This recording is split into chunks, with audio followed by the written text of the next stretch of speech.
Hiduplah kini baginya, berjiwa tetap teguh. Bimbinglah orang terjebak, melihat Yesus dalammu. Nyatakan Yesus dalammu, nyatakan Yesus dalammu. Sampaikan firman dengan hati teguh, nyatakan Yesus dalammu.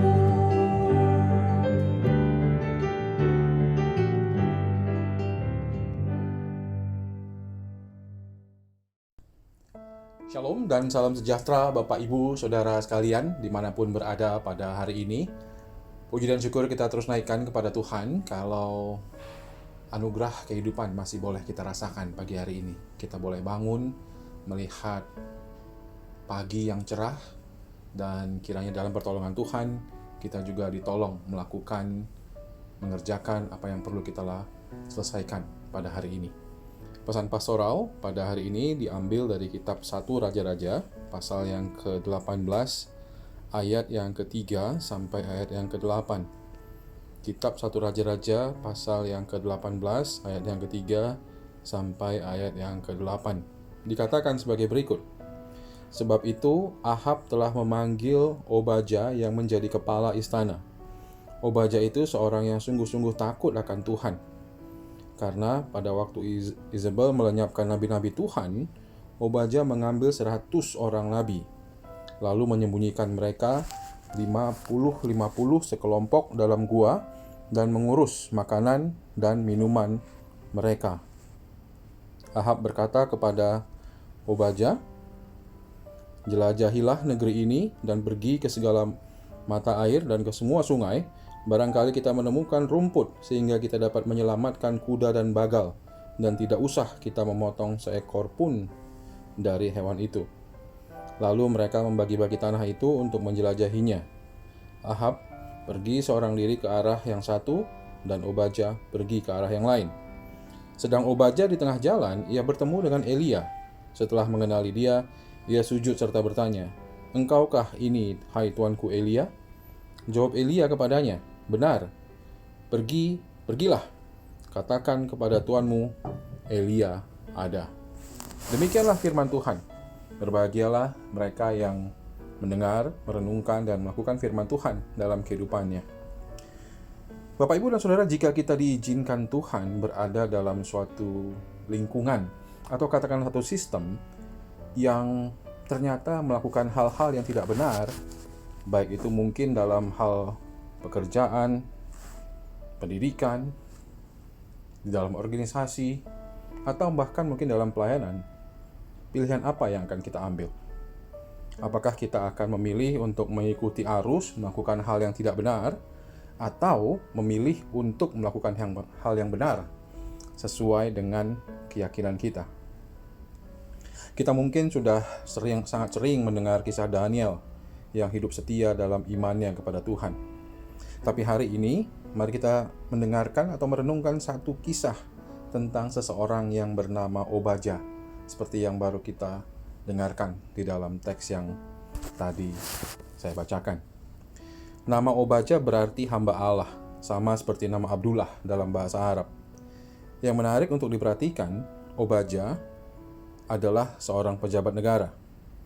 Obadja adalah kepala istana pada saat Ahab menjadi raja Israel.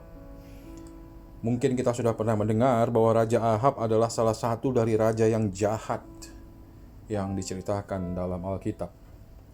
Dalam kitab 1 Raja-Raja pasal 16 ayat 30 dikatakan bahwa Ahab melakukan apa yang jahat di mata Tuhan lebih daripada semua orang yang mendahuluinya. Bahkan dalam ayat selanjutnya, ayat 31, dikatakan bahwa Ahab pun mengambil Izebel, yang akhirnya mempengaruhi Ahab dan bahkan orang Israel untuk menyembah dewa Baal. Karena kejahatan dan dosa-dosa Ahab itulah akhirnya melalui perantara Nabi Elia, Tuhan menahan hujan selama 3 tahun atas tanah Israel, sehingga terjadi kekeringan yang luar biasa di Israel pada waktu itu. Ini bisa kita lihat dalam kitab 1 Raja-Raja pasal 17 ayat yang pertama.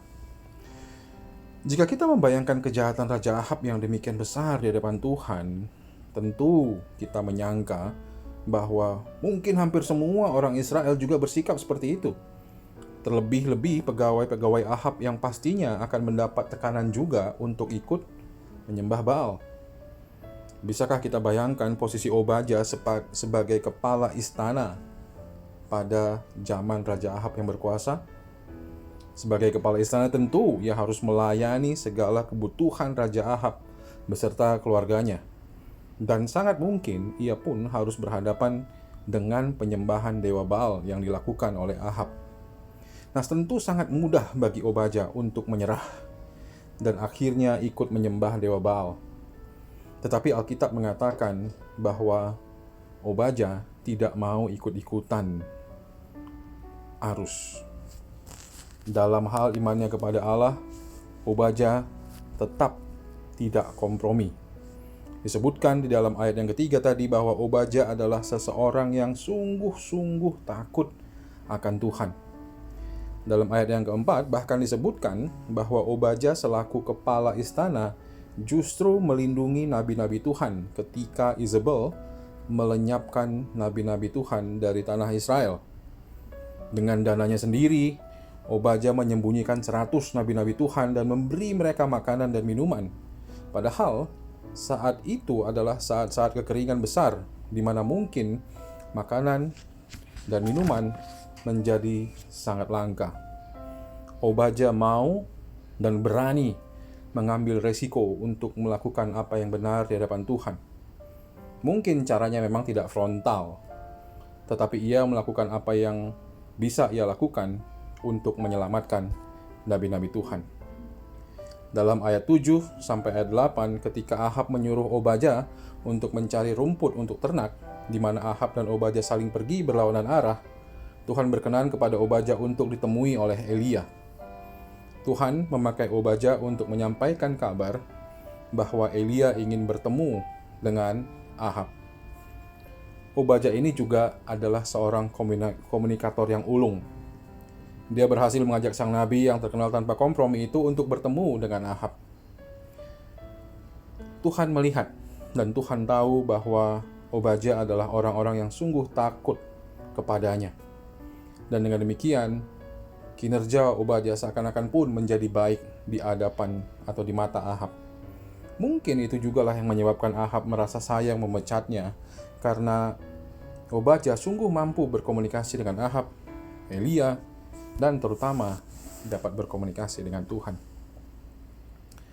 Bapak, Ibu, dan Saudara, jika kita takut akan Tuhan pun, Tuhan dapat membuat hal-hal sederhana menjadi berpihak kepada kita.